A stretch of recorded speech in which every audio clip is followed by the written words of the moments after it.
physiquement, mentalement, il y avait quelque chose qu'il fallait que je change dans mes habitudes. L'activité physique, en fait, m'a redonné quelque part goût à d'autres objectifs en parallèle du professionnel. M'a fait du bien mentalement, c'est-à-dire que j'arrive le matin, parce que je vais faire du sport le matin avant d'arriver, et d'abord je suis plus lucide. Ça fait du bien, je me sens mieux en fait aussi, ça me vide. Et vous allez amener tout le monde avec vous, vous allez embarquer tout le monde dans votre aventure, ça c'est une première chose. Et voilà, et c'est une histoire d'endurance aussi tout ça.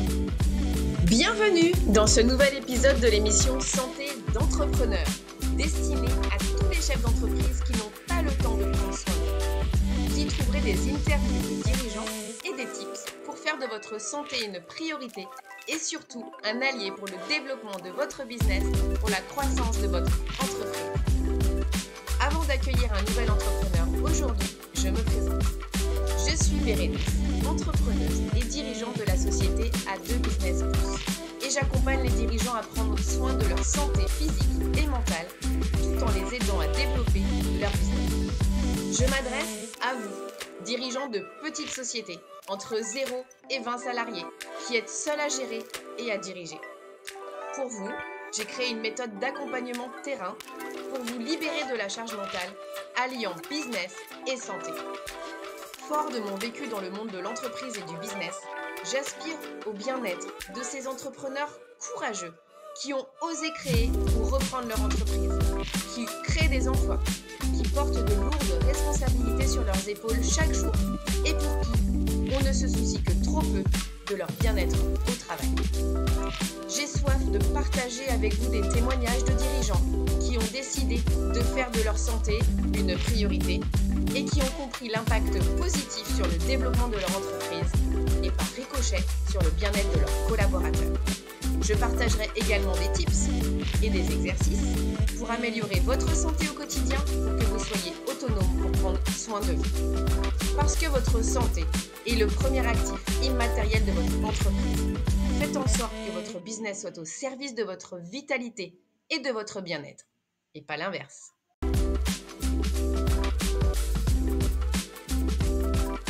Eh bien, bonjour à tous et bienvenue sur cette nouvelle émission du podcast Santé d'entrepreneur. Et aujourd'hui, j'ai le plaisir de recevoir Vincent Dacosta, que je vais pas présenter. En fait, c'est lui qui va se présenter. Je vais lui donner la parole tout de suite et il va nous expliquer qui il est et ce qu'il fait. Bonjour Vincent. Bonjour Bérénice, merci de m'avoir proposé ton interview. C'est avec grand plaisir que je suis là ce matin. Alors Vincent Dacosta, je suis directeur d'exploitation de la marque Eclipso à Lyon-Confluence. Alors je suis directeur entrepreneur, mais surtout salarié d'un groupe parisien qui a lancé cette marque il y a presque 3 ans maintenant. Et nous œuvrons en fait dans le divertissement culturel. Alors, qu'est-ce que c'est que le divertissement culturel? C'est permettre à tout à chacun de se divertir tout en apprenant ou en réapprenant. Et nous utilisons la technologie de la réalité virtuelle pour cela, en proposant des voyages immersifs. Alors, qu'est-ce que c'est qu'un voyage immersif? On vous fait remonter dans le temps, quelle que soit la période. Le plus qu'on puisse remonter actuellement chez nous, puisque nous avons 4 expériences proposées, c'est avec la thématique Les mondes disparus. Donc, on remonte à plus de 4 milliards d'années en arrière, vraiment à l'apparition du vivant sur la planète Terre. Et on voit l'évolution à la Darwin jusqu'à nos jours, comment le vivant a évolué. Donc, ça, c'est un exemple parmi tous les sujets que nous proposons, mais c'est vraiment ce qui nous tient à cœur, c'est que notre positionnement, il est sur le divertissement, mais culturel. On aurait pu faire comme d'autres enseignes ou marques, être sur le divertissement un peu plus physique, un peu plus ludique. Nous, on est plutôt culturel, pédagogique, instructif, et on vient, je dirais, en complément des musées. On vient en complément de la lecture. On ne va pas remplacer un livre, on ne va pas remplacer un musée, mais on vient plutôt en complément, en supplément de tout ça. On pense qu'il y a une place. Il y a une place, pourquoi? Parce que aujourd'hui, c'est un peu plus compliqué d'emmener les plus jeunes dans des lieux et ils ont plutôt l'habitude d'avoir des vidéos, d'avoir de l'image. Et en fait, on vient juste nous proposer un support qui nous permet à la fois de divertir, comme je le disais tout à l'heure, et puis de de poursuivre l'apprentissage et la culture, les connaissances, les approfondir. Il faut savoir une chose, que les sujets que nous proposons, en fait, ils sont chaque fois validés par des spécialistes, des scientifiques ou le mouvement artistique. Si je prends l'exemple des impressionnistes, c'était fait en collaboration avec le musée d'Orsay de Paris. Donc, on a une véracité dans les informations, dans les contenus, qui nous donne, je dirais, un poids, qui nous donne de la crédibilité. Ça, c'est important. Pourquoi je dis ça? C'est que pour monsieur tout le monde, ou les écoles qui viennent aussi, des fois en complément de leur apprentissage, des connaissances qu'on leur donne, eh ben, ça permet de dire, bah, voilà, chez nous, il y a du divertissement, il y a du culturel, mais ce n'est pas du culturel inventé. À chaque fois, il y a quelqu'un qui est derrière, ou en tout cas un groupe de travail qui permet de dire, bah, ce qu'aujourd'hui on vous met dans le casque, ce que vous découvrez ou redécouvrez, bah, c'est ce qu'on connaît au plus près de la réalité aujourd'hui. En tout cas, ce sont des connaissances mondiales ou universelles. Voilà, aujourd'hui, notre positionnement, c'est vraiment divertir tout âge en plus, hein, parce qu'on on a vraiment, c'est intergénérationnel, c'est une volonté. Les grands-parents, les parents, les petits-enfants, tout le monde peut venir. On a une clientèle qui est très, très large. Même les PMR peuvent venir chez nous. Les entreprises, de plus en plus, les comités d'entreprise qui organisent des journées. Donc, on a un public très, très large. Et je pense que le pari, il est gagné, puisqu'on était parti pour être 5-6 mois sur Lyon. Et ça fait plus de 2 ans et demi que nous sommes présents. Donc, voilà. On a, je pense, réussi, on en parlera peut-être un peu tout à l'heure, notre pari d'avoir réuni deux secteurs qui, des fois, ne sont pas forcément, je dirais, comment dire, qu'on puisse imbriquer, mais on a réussi ce pari entre divertissement et culture. Alors, il y a quelque chose aussi qui me paraît intéressant à relever dans le concept que tu développes, c'est l'expérience. Et par l'expérience, on arrive à accéder à des données, des informations liées à l'histoire, liées à notamment, par exemple, l'Égypte, pour l'avoir fait chez toi. Voilà, j'ai découvert les pyramides d'Égypte sans avoir besoin de prendre un billet d'avion, de partir en vacances. Et en plus de ça, j'ai fait des choses dans ton immersion que même si j'avais été sur place, je n'aurais pas fait, notamment le fait d'être dans les airs et d'avoir une vue aérienne de toutes les pyramides d'Égypte, quoi. C'est exactement ça. Alors, l'exemple est très bon parce que ça a été la première expérience que nous avons mis à disposition du public, l'Horizon de Khéops, qui est toujours à l'affiche parce que c'est le best-seller et l'Égypte reste encore magique. La thématique Égypte est toujours assez magique. Alors, je te rejoins. Il y a des lieux que tu peux découvrir qui aujourd'hui sont fermés au public, l'intérieur des pyramides, la chambre du roi, la chambre de la reine. Dernièrement, ils ont encore découvert une autre pièce qui n'est pas forcément mentionnée, mais où on est encore dans des hypothèses. Donc, il y a des choses. Il y a ce côté VIP de pouvoir rentrer dans des lieux inaccessibles aujourd'hui, survoler effectivement la pyramide à la pierre près. C'est ce que les gens pourraient voir sur place, mais c'est interdit. Donc, ça se donne ce côté un peu proximité, effectivement, sans se déplacer, sans voyager, à moindre coût.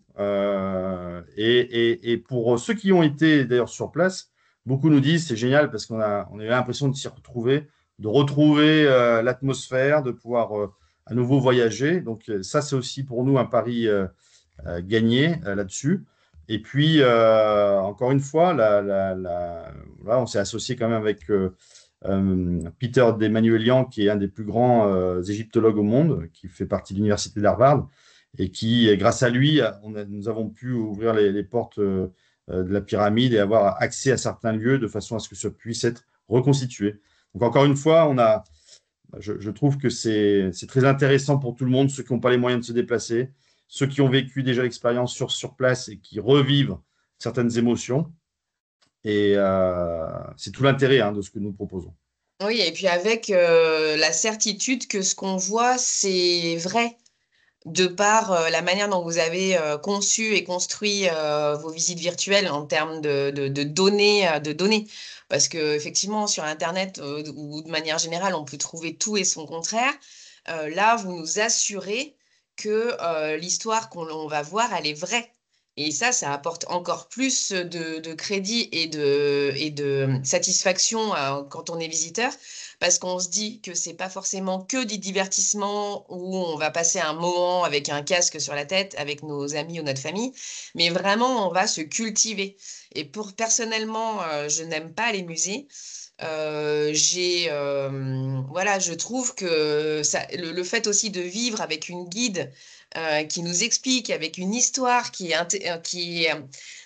il y a des intrigues, enfin tout ce que vous avez mis en place, c'est vraiment une force, je trouve, pour vivre une expérience. Et tu me racontais d'ailleurs la dernière fois que ça avait pris, alors je sais plus lequel, mais ça avait pris 1 an à raison de 40 personnes à temps plein pour réaliser le rendu final. Bah, on parle de l'horizon de Khéops, c'est celui-ci, c'est le premier. Il faut savoir que c'était 1 an et demi, 40 personnes en temps plein. Donc, c'est énorme. Maintenant, il faut un peu moins de temps parce que, comme dans tout, nous apprenons avec nos partenaires producteurs comment réduire ce temps-là. Et on est plutôt actuellement sur 1 an, voire entre 6 mois et 1 an, d'où notre renouvellement, ou en tout cas, sans parler de renouvellement, mais on était parti de l'horizon de Khéops. Aujourd'hui, nous avons 4 expériences depuis le mois d'avril et on est à peu près sur un rythme de tous les 6 mois.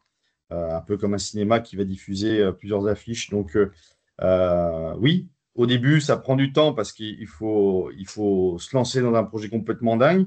Derrière, bah, comme dans tout, on apprend comment mieux régler les problématiques et comment mieux travailler. Et puis derrière, bah, du coup, maintenant, ça nous permet d'avoir, avec notre partenaire, un peu plus de visibilité et de pouvoir se dire, bah, voilà, si on arrive déjà tous les 6 mois, 1 an à reproposer un voyage, c'est hyper intéressant, mais c'est conséquent. C'est vrai qu'on ne se rend pas bien compte au démarrage. Mais encore une fois, hein, c'est tripartite. Nous avons des partenaires, comme je disais, qui vont être sur la production. Nous allons diffuser, exploiter. D'autre côté, on a bah, du coup la partie scientifique, je vais appeler ça comme ça, ou en tout cas les sachants, les connaisseurs qui viennent, qui rentrent dans la boucle et qui nous permettent voilà, de donner de la véracité à ce que nous proposons, et de la Bah, du coup, crédibilité. ça veut dire que le potentiel est énorme parce que potentiellement, il y a tellement de choses à découvrir, à faire découvrir dans le monde entier que d'Éclipse au Lion Confluence, on va pouvoir voilà, partir loin et se cultiver en même temps que se divertir effectivement pour le côté un peu ludique avec les casques 3D, à faire ça entre copains ou avec la famille, etc. Et Mm. tu m'as permis de découvrir quelque chose d'assez incroyable il n'y a pas longtemps, c'est le Titanic. Mm. Et là, pareil, pour moi, ça a été une expérience de dingue parce que non seulement c'était très tourné autour de ce qui reste aujourd'hui au niveau de l'épave et donc du coup d'aller voir ce qui reste et de faire un parallèle avec ce qu'on voit et qu'est-ce que c'était vraiment quand il était quand il existait encore. Et puis, alors, la collision avec l'iceberg, enfin, là, on est vraiment dans l'expérience que personne ne peut vivre, quoi, puisque, voilà, enfin, sauf ceux qui étaient, bien sûr, mais ça, c'est quelque chose que vous offrez qui est magique. Mm. Alors, le Titanic est une particularité, parce que je te l'ai expliqué l'autre jour, et toi, tu l'as vécu en dehors de notre établissement à Confluence. Il faut savoir que nous proposons aujourd'hui 4 expériences immersives dans Lyon Confluence. D'accord. Là, le Titanic, aujourd'hui, il n'est pas présent à Confluence, mais c'est plutôt, et on en reparlera tout à l'heure, sur une idée de développement et d'aller proposer quelque part notre support, notre travail, notre technologie en dehors de nos bases. Et le Titanic on l'a déjà quand même testé à beaucoup d'endroits sur Lyon et en dehors, et ça va continuer. J'espère que ça va intéresser du monde, mais l'objectif, c'est plutôt d'aller proposer, soit pour le grand public sur des événements assez colossaux, type la Foire de Lyon, nous étions présents il y a quelques semaines de cela, pour le grand public, et de faire comme tu as pu le découvrir à l'Arena, et nous avons pu nous déplacer dans d'autres lieux, dans des châteaux, l'aquarium, dans des domaines aujourd'hui où il y a une présence d'entreprises de B2B, c'est-à-dire qu'il y a un lieu, ce lieu va accueillir des entreprises pour leurs séminaires et ils vont rechercher des activités. Et c'est là où nous intervenons, c'est-à-dire qu'on peut se déplacer avec notre technologie, proposer ce que tu as vécu, donc là, en tout cas, en l'occurrence, le Titanic. Là aussi, c'est un peu le champ des possibles, c'est-à-dire que demain, on pourra presque tout faire, tout proposer, les sujets en fonction de ce qu'on aura décidé, et puis de le faire soit chez nous, dans notre établissement, à Lyon Confluence, ou à l'extérieur, n'importe où, à partir du moment où les conditions sont réunies. Donc là, on passe encore une étape. On passe une étape, et comme tu l'as vu, hein, il y a plus les marqueurs sur les murs, ce qui veut dire que voilà, il faut juste qu'il y ait quelques conditions bien réunies en termes de luminosité, mais c'est quelque chose où on va pouvoir se déplacer, même pour les entreprises qui, eux, ou elles, pardon, ne peuvent pas prendre du temps sur une journée, entre, admettons, 2 réunions ou un repas, à se dire, bah, tiens, j'ai une entreprise, je suis chef féminin ou masculin d'entreprise, je suis dans un lieu qui m'intéresse, mais par contre, j'aimerais bien qu'on fasse une activité, je n'ai pas le temps de me déplacer, la logistique est trop lourde. C'est là où nous pouvons intervenir aussi en disant, bah, voilà, on peut se déplacer. On vous propose une activité que personne n'a aujourd'hui et personne ne peut faire autre que nous. Donc, on a encore une autre corde à notre arc. Tout à fait. Ok. Alors, pour parler de toi maintenant, toi dans ta fonction aujourd'hui chez Eclipso, alors du coup, bah, qui es-tu? D'où viens-tu peut-être, si tu veux appeler un petit peu ton historique? Et puis surtout, c'est quoi ton rôle aujourd'hui? Et comment t'en es arrivé à développer au bout de 2 ans et demi, c'est ça, 2 ans, l'activité?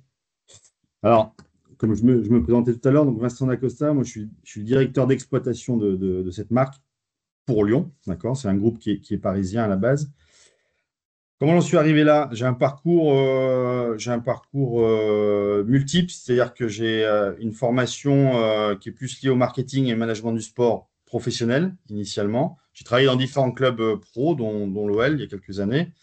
Et puis, c'est une rencontre par personne interposée qui est toujours président d'un groupe lyonnais de loisirs avec plusieurs marques qui me dit comme ça, écoute, en discutant, je cherche quelqu'un pour reprendre une activité. Voilà. Et puis, le sport pro m'a toujours intéressé, m'intéresse toujours, mais le loisir commençait à pointer le bout de son nez depuis la fin des années 90, et je voyais qu'il y avait des structures qui se montaient, surtout sur l'outdoor. Et tout en discutant, j'ai dit, bah, écoute, ton projet il est très intéressant, banco, on y va. Donc ça, c'était 2009. Donc ça fait, pour remonter un peu le temps, ça va faire 16 ans que je suis dans le secteur du loisir, après le sport pro, et ça a matché, voilà, entre le loisir et moi. Et j'ai commencé en fait par la direction d'une structure, d'une activité parmi tant d'autres sur une base de loisirs. Et après, j'ai pris la direction de l'ensemble de la base de loisirs. Il y avait à peu près 25 hectares avec une dizaine d'activités. Et je suis resté 8 ans comme ça dans une région dans le Limousin. Et de fil en aiguille, après, forcément, quand on fait un peu le tour de la question, on rencontre du monde, il y a d'autres opportunités qui se présentent.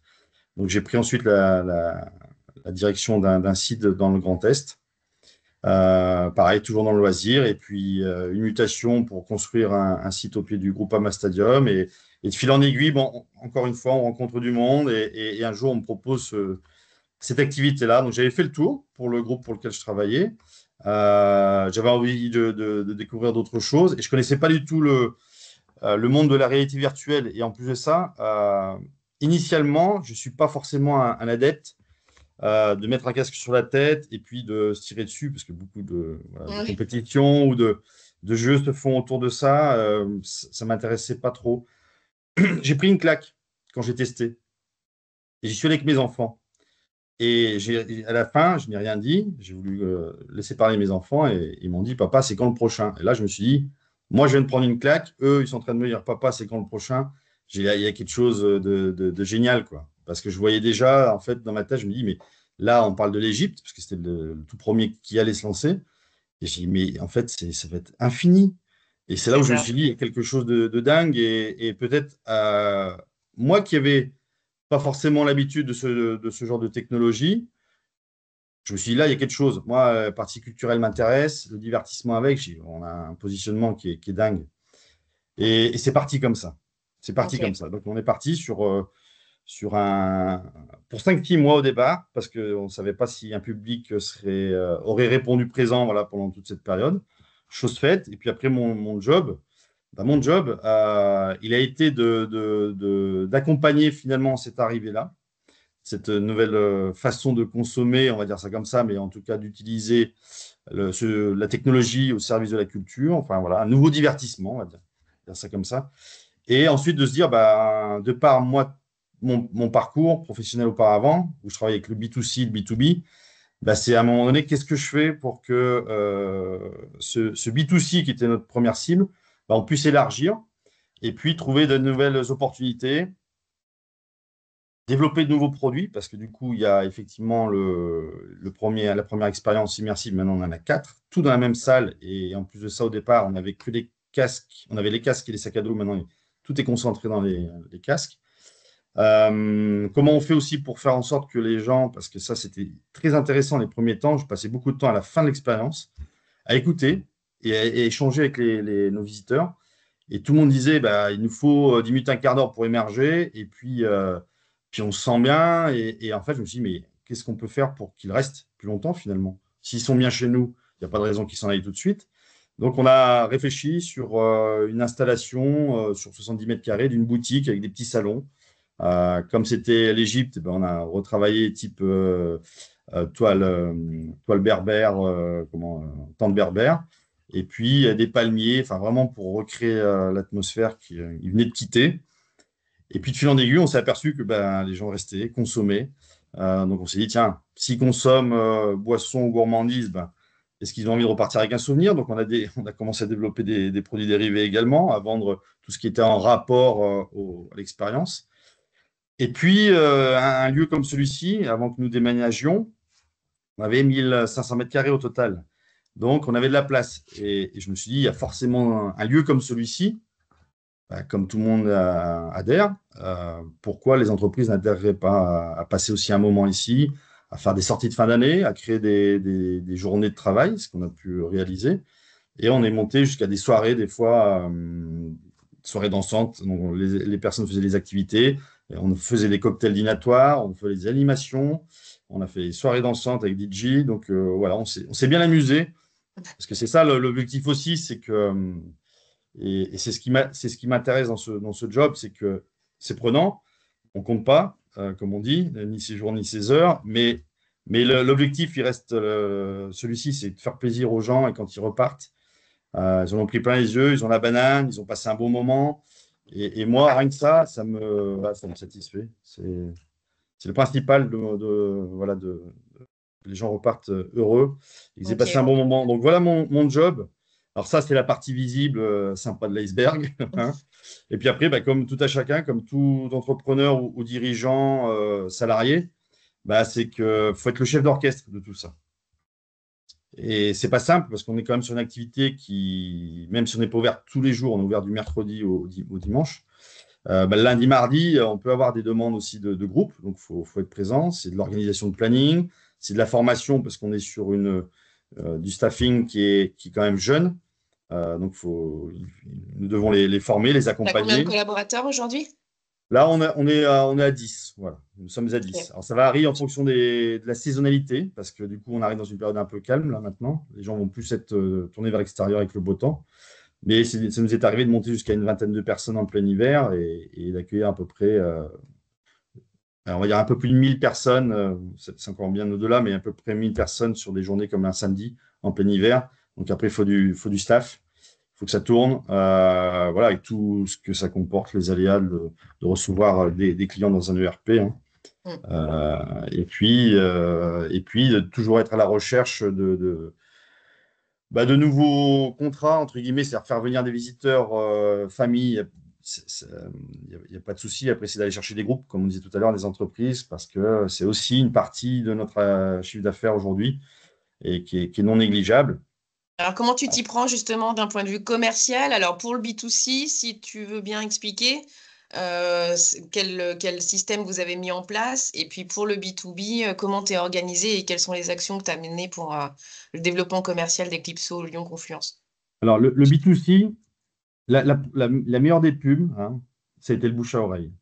Ça a tellement cartonné dès le début que du coup, les gens venaient en disant on a entendu parler de vous et puis apparemment, ça ne va pas durer longtemps. Donc, il y a eu ce phénomène qui s'est enclenché tout de suite. Après, bien sûr, on a surfé dessus. Il y a de la com qui s'est faite, ce qu'on appelle OOH, donc tout ce qui va être métro, bus, pour qu'on puisse voir quand même qu'il y avait des nouvelles affiches dans notre établissement. Après, il y a le fêté aussi qui est des réseaux sociaux, hein, Facebook, Insta. Moi, je suis très présent. Alors, c'est moins B2C, mais plus sur LinkedIn. Il y a beaucoup d'actions qui sont faites aussi dès que vous êtes venu voir une expérience, ben, vous pouvez bénéficier d'un avantage sur celle d'après. Donc, il y a tous ces mécanismes marketing qui existent déjà et qui ont été mis en place au fur et à mesure. Côté B2B, ben, après, c'est vrai que j'ai déjà un réseau sur Lyon, donc ça permet déjà de mieux se faire entendre et mieux faire connaître la marque. Je travaillais déjà avec les entreprises auparavant, donc naturellement, on retourne vers les clients que nous avons déjà eus parce que c'est toujours plus facile, les gens vous connaissent, vous font confiance, donc c'est déjà aussi une preuve que ce qui avait été fait avant, ça peut quand même fonctionner après. Donc ça, tu le fais avec ton bâton de pèlerin, donc du coup. Ouais, c'est ça. On en avait discuté, je l'ai fait avec mon bâton de pèlerin. Après, c'est aussi beaucoup, et aujourd'hui, de rencontres. Hein, voilà, hein, dans des réseaux d'entreprises. Je fais partie de plusieurs réseaux d'entreprises et ce sont des rencontres. Puis des fois, les personnes qu'on va rencontrer ne sont pas forcément celles qui vont nous faire travailler, mais qui vont être les prescripteurs voilà, pour d'autres. Donc ça, c'est intéressant. C'est un gros job. Hein. C'est vrai qu'on ne se rend pas compte, mais si vraiment on veut s'investir aussi dans les réseaux, c'est du temps. C'est de l'investissement parce que c'est beaucoup de discussions, de rencontres, c'est du temps qu'on passe avec d'autres. Donc ça, après, j'aime ça, hein, donc voilà, ça ne me dérange pas, mais c'est vrai que ça vient encore se greffer par-dessus. Et puis après, c'est de la prospection aussi. Moi, je suis toujours en veille, j'ai toujours les yeux qui traînent quelque part. Il y a des fois des petites choses, j'entends parler d'une entreprise, je me dis, tiens, ça peut être intéressant. Voilà, Okay. J'essaie d'être partout. Puis on parlait tout à l'heure du B2C. Un événement comme la Foire de Lyon, c'est énorme. Nous avons été présents sur ce salon. On n'a pas des amplis. Du matin au soir, non-stop, pendant 9 heures d'affilée, on recevait du monde. Donc, pour nous, il y a encore plein. Tu vois, on parlait tout à l'heure de personnes qui ne nous connaissaient pas. Et c'est là tout le travail aussi. Mon travail, c'est qu'aujourd'hui, la marque, elle est de plus en plus connue. Et initialement, nous nous appelions l'Horizon de Kiops. Et les gens nous connaissaient comme ça. Et à partir du moment où on a eu Les Mondes Disparus, le deuxième volet, enfin la deuxième expérience, il fallait qu'on passe un cap, il fallait que nous ayons une marque. D'où Eclipso. Donc, quand à la Foire de Lyon, les gens disaient oui, l'Horizon de Kiops, ça me parle, je ne suis jamais venu, mais Eclipso, ça ne me dit rien. Mais en fait, c'est la même chose. Okay. Tout ce travail se fait en fait au quotidien. Hein, Ouais. Alors, pour donner quelques petits chiffres, c'est quoi aujourd'hui le chiffre d'affaires et le nombre de visiteurs à l'année? Ou l'évolution tout à au long? l'année, alors à l'année. Là, je crois qu'on a déjà passé les 450 000 visiteurs depuis que nous avons ouvert en 2 ans et demi. On est à peu près à 160 000 visiteurs par an. D'accord? Okay. Et c'est à peu près 3 millions de chiffre d'affaires. D'accord, ok. Ok.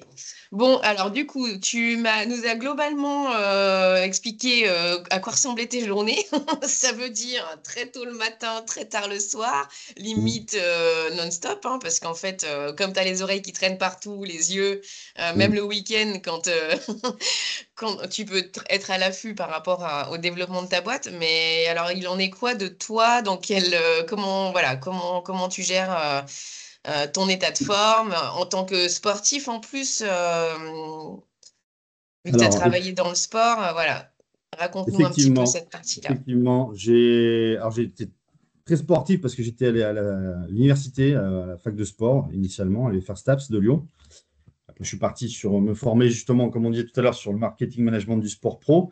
Mais je faisais à peu près une dizaine d'heures de sport auparavant. Donc ça, c'était bien avant d'arriver justement à des postes à responsabilité où on s'aperçoit que tout ça, à un moment donné, c'est plus possible. Et on est plus focus après sur nos activités professionnelles. Maintenant, j'ai fait un gros job aussi sur moi de ce côté-là parce que je me suis aperçu qu'il y a un moment donné, même si on se mettait off, même si on levait le pied, physiquement, mentalement, il y avait quelque chose qu'il fallait que je change dans mes habitudes. Et je me suis rendu compte qu'en reprenant une activité sportive, même si elle est que de loisir, hein, sans parler de compétition, en fait, ça a rechangé ma vie. Et alors d'abord, je suis un lève-tôt. Je suis levé avant 6 heures tous les matins. Après, c'est comme ça. Hein, je n'arrive pas vraiment à trop dormir après. Mais j'avais besoin, en fait, de me redonner du temps. Très important. Ça, je ne l'ai pas fait pendant des années. Et je me suis aperçu que ça n'allait plus. J'arrivais pas à avoir d'équilibre, en fait. C'était focus que travail. Et je me suis dit, non, il y a un moment donné, il faut aussi prendre soin de soi parce que sinon, on a vite fait de se faire aussi déborder. Alors, De se quand tu faire dis ça aspirer. n'allait plus, c'est quoi Bah, que tu ressentais et qu'il se passait quoi à ce moment-là? il y a un moment donné, voilà, quand on est trop focus sur les activités pro, on n'est que là-dedans et il n'y a plus assez de recul non plus. Il y a des fois, je prenais des décisions, je me dis, bon, la tête dans le guidon, euh, pas forcément les bonnes ou pas les meilleures. Et j'ai appris en fait à équilibrer ma vie perso, pro à nouveau. L'activité physique, en fait, m'a redonné quelque part goût à d'autres objectifs en parallèle du professionnel. M'a fait du bien mentalement. C'est-à-dire que j'arrive le matin, parce que je vais faire du sport le matin avant d'arriver. Et d'abord, je suis plus lucide. J'ai éliminé aussi des fois ce que j'ai pu cumuler en stress les jours précédents. Ou des fois le matin, je suis déjà dans le jus, je me dis tiens, il faut que je fasse ça, ça. Et en fait, l'activité physique va m'apaiser et va me permettre de voir, on va dire, la journée de façon plus claire. Je vais m'organiser différemment aussi. Et ça m'enlève du stress, ça me donne d'autres objectifs. Et finalement, on peut faire le lien entre ce qu'on se donne comme objectif dans des activités de sport, loisirs ou de compétition, plus l'activité professionnelle. Donc, c'est pas déconnant. J'ai envie de dire que ça fait à peu près, depuis l'été dernier, j'ai vraiment repris un bon rythme. Je vais courir, je fais des exercices physiques et ça me fait du bien. Je me sens mieux en fait aussi. Ça me vide, ça me donne du temps pour moi. Et puis du coup, on comprend aussi qu'on a besoin aussi de faire du temps avec les autres. Et ça, j'avais perdu cette notion-là, où je voyais que le boulot et finalement fatigué aussi de tout ça, parce qu'il y a des moments, on est humain, hein, on peut pas être que des machines. On disait, hein, les journées peuvent être longues, chargées, et à force, au bout d'un moment, on s'use, on se fatigue, on est moins, je trouve, moins clairvoyant, les pensées, des fois, elles sont plus très claires. Et tout ça, en fait, ça a remis de l'ordre. Ça m'a remis Ok. de l'ordre physiquement et mentalement. Et alors du coup, donc effectivement, tu dis que ça te permet donc de décharger le stress, d'être plus lucide, de prendre un peu de recul. Concrètement, comment tu l'as vu dans ton quotidien, peut-être même par rapport à la relation avec tes collaborateurs, au développement du chiffre d'affaires, aux actions de prospection, C'est comment tu le vois? c'est ça. La première des choses, c'est d'arriver et d'être déjà plus serein le matin en arrivant. Donc déjà, quand on est plus serein, forcément, on va avoir un discours ou en tout cas une posture, une attitude qui va être aussi plus sereine. Donc, je pense que autour de moi, ça peut pas être négatif. Au contraire, ça peut amener que du positif parce que du coup, comme je disais tout à l'heure, on est une dizaine de personnes. J'ai beaucoup de jeunes là-dedans. C'est pour la plupart leur premier job. Et si on arrive à les garder aussi longtemps avec nous et à les intéresser à ce que l'on fait, il faut qu'il y ait une dynamique, il faut qu'il y ait un élan. Et si vous arrivez les yeux dans les chaussures le matin, pas d'envie, vous n'allez pas donner envie à vos collaborateurs non plus. Donc, le fait d'être bien, comme on dit, hein, dans sa tête, dans ses pompes, forcément, derrière, vous allez amener tout le monde avec vous. Vous allez embarquer tout le monde dans votre aventure. Ça, c'est une première chose. La deuxième, je le disais tout à l'heure, c'est un peu plus clairvoyant aussi, c'est-à-dire que l'organisation elle est plus claire, les missions peuvent être données plus rapidement, ce qui veut dire que quand c'est un peu plus clair, forcément les gens ont plus de facilité à comprendre les objectifs aussi à atteindre. Et ce qui fait qu'au bout, c'est l'objectif final, c'est qu'on puisse continuer à accueillir du monde, à aller chercher du chiffre d'affaires, à mobiliser tout le monde, parce que c'est important, hein, on voit bien il y a deux choses. si demain, il n'y a plus personne qui pousse la porte de l'établissement, ça pose un souci. Si on voit que tous les commentaires qu'on nous laisse sont négatifs et mauvais, ça pose question aussi. Donc, voilà, c'est tout ça. Au bout du bout, c'est vraiment d'aller chercher du chiffre. Mais à partir du moment où vous avez peut-être quelqu'un, entre guillemets, j'aime pas trop le mot, mais on va dire une des têtes pensantes, parce qu'on est quand même plusieurs à réfléchir à plein de choses, mais une des têtes pensantes qui est bien dans sa peau, dans sa tête, ça permet aussi derrière d'embarquer tout le monde dans l'aventure et que tout le monde se sente aussi bien dans son travail, parce que on parle beaucoup aujourd'hui de bienveillance, de tout ce qu'on veut d'équilibre pro-perso. Bien-être au travail, ouais. Ouais, il y a les paroles, mais il y a aussi les actes. Ce qui vaut pour moi, vaut aussi pour mes collaborateurs. Moi, je suis juste le chef d'orchestre là-dedans. Et celui qui doit montrer l'exemple. Donc, si je ne suis pas à la hauteur, je vais vite perdre mon équipe. Et après, un chef d'entreprise sans son équipe, c'est la galère. Voilà, donc c'est un tout. C'est vraiment, moi, j'insiste beaucoup avec eux là-dessus. Je suis le plus possible sur le terrain avec eux sur les moments où il faut voilà, pour montrer l'exemple, pour être au front. Et voilà, et c'est une histoire d'endurance aussi, tout ça. De répéter, comme je disais tout à l'heure, pendant les vacances, on sort juste des vacances, des grands week-ends à rallonge. Ben voilà, il faut tenir le rythme, il faut. Et tout ça, pour revenir sur le sujet, le début du sujet, là, l'activité physique, elle permet d'être dans le move tout le temps. Tu vois, je suis au deuxième étage du centre commercial Confluence. Je prends les escalators parce que ça va plus vite que l'ascenseur. Mais sur les escalators, je ne suis pas statique. Je marche en même temps. Je fais des exercices. C'est tout bête, hein. Mais il y a encore peut-être un an de ça, voilà, j'étais pas forcément, je faisais pas ça. Là, je me pose même pas la question. Je suis sur les escalators, je monte. J'ai l'impression d'être toujours en mouvement. Et finalement, cette activité physique-là ce temps-là que je me suis redonné pour mes temps de pause perso, bah, je l'ai, tu vois, même professionnellement ou quand je me déplace, je marche de plus en plus. Voilà, C'est un ça fait cercle du bien. vertueux et ça donne la pêche, Oui, en fait. C'est ça que tu veux dire. exactement. Et Ok. pour la petite histoire, tu vois, juste comme ça, pour la petite histoire, hier, j'ai une de mes collaboratrices, une jeune, qui me dit, Vincent, vous avez toujours la forme, c'est dingue, elle me fait. Bah, j'ai dit, écoute, tant mieux. Je dis, tant mieux. Alors, je lui souris, je dis, bah, écoute, tant mieux. Donc, même mon staff voilà, me dit que voilà, j'ai la pêche. Donc, c'est bien. Voilà, c'est bien de montrer qu'on est actif et qu'il y a du dynamisme parce qu'ils le remarquent. Donc, tu vois, pour revenir à ce que tu disais, c'est important. Alors, du coup, comment tu fais dans ton agenda pour te permettre, malgré tout ce que tu as dit en termes de charge de travail, t'octroyer ces moments à toi de sport? Alors, le matin très tôt, j'attaque à Ok. 6 heures en fait. Voilà. Je fais mon 6, 7h30, voire 8 des fois. Ça dépend, hein, les jours, si je suis de repos ou pas. Et puis après, je profite. Donc, ça, je fais mon activité avant d'aller au travail. Et puis, ça peut être le soir, quand il n'y a pas de réseautage, il n'y a pas de rendez-vous. C'est de se dire, quand j'accompagne mes enfants, je les dépose sur une activité. Je profite que eux fassent leur activité pour moi faire la mienne aussi pendant ce temps. Donc, pour pas que ça empiète sur ensuite la vie familiale, sur d'autres temps, où j'essaie de leur consacrer du temps, et de me dire, bah, pendant qu'ils font leur activité, tu vois, c'est bête, ils font tous les deux du foot. Là, à l'extérieur, en ce moment, ils s'entraînent 2 fois par semaine.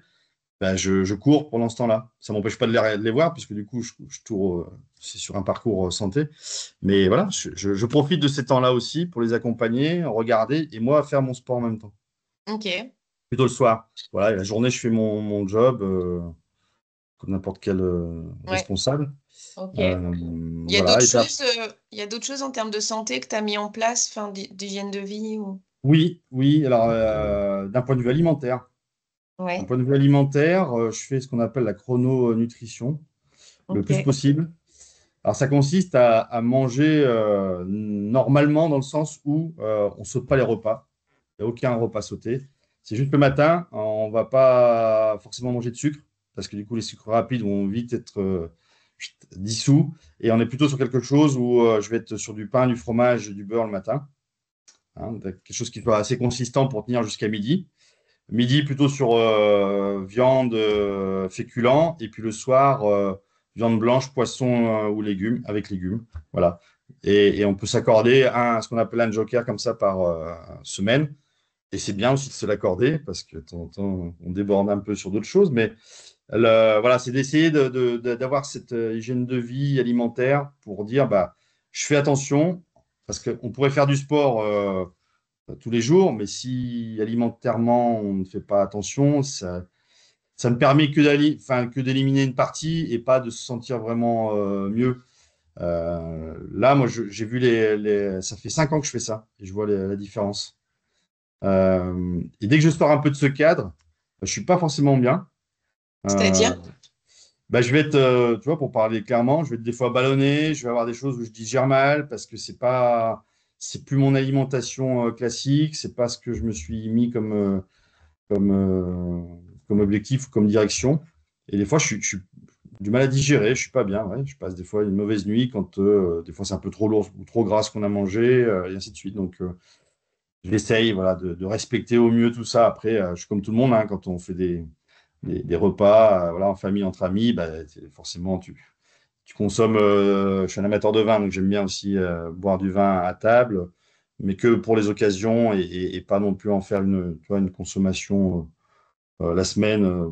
Voilà, j'essaie de faire attention. Et puis après, la dernière chose, d'essayer de dormir le maximum, ou en tout cas de bien dormir. Tu as bien compris que j'étais un lève-tôt, donc c'est pas, quand je dis maximum, c'est pas de se lever à 10 heures.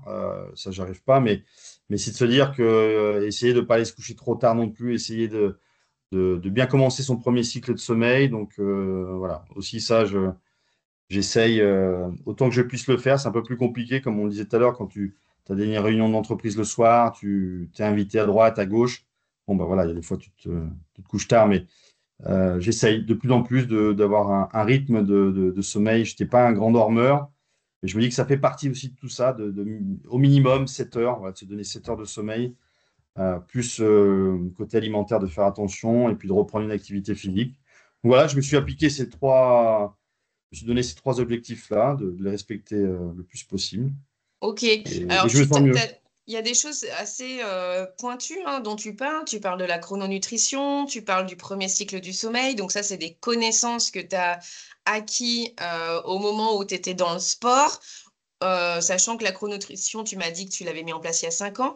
Est-ce que cette connaissance, tu l'as depuis longtemps ou finalement récemment, enfin récemment, je m'entends, peut-être 5 ans, mais voilà, est-ce que c'est arrivé comme ça il n'y a pas très longtemps Alors, la chrononutrition, je l'ai découverte il y a ouais, 5-6 ans. C'est un médecin qui a mis ça en place. C'est un livre un jour qu'on m'a donné. Et je l'ai lu et c'est ce qu'il préconisait. Je me suis dit, qu'est-ce que j'ai à perdre à tester? Parce que de toute façon, après, il n'y a rien de sorcier là-dedans. On ne demande pas de faire des efforts de dingue. C'est juste de faire attention à qu'est-ce que l'on mange. Tu vois, par exemple, un autre exemple, à 4 heures, bah, ça va plutôt être soit des fruits secs ou une compote, un fruit.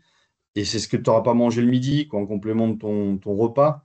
Donc ça aussi, c'est à des moments clés. C'est ton corps, qu'est-ce qu'il a besoin à tel moment de la journée. Voilà.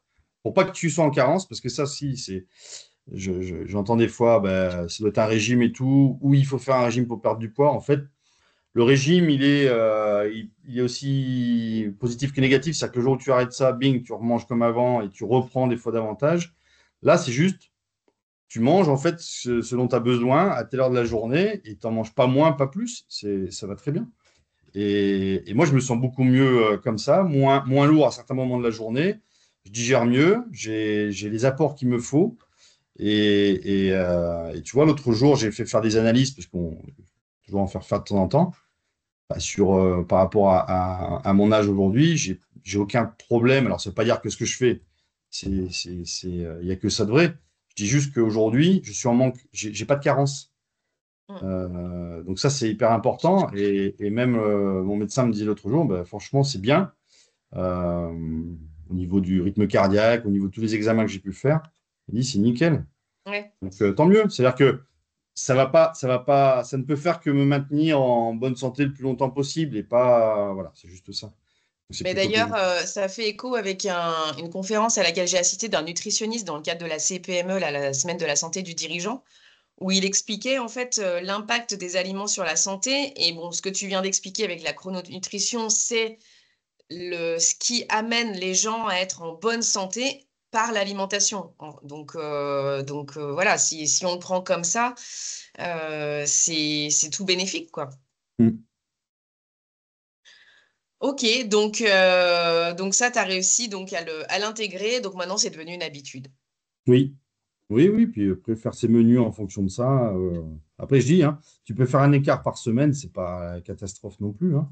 Mm. C'est à partir du moment où ton corps il a l'habitude, puis que toi, tu as pris cette habitude-là, de toute façon, enfin, c'est bénéfique. Je suis très bien comme ça. Et c'est quelque chose que je connaissais pas, parce qu'à la fac de sport, c'est pas des choses on est plutôt sur la partie physiologique, mais pas liée à la nutrition.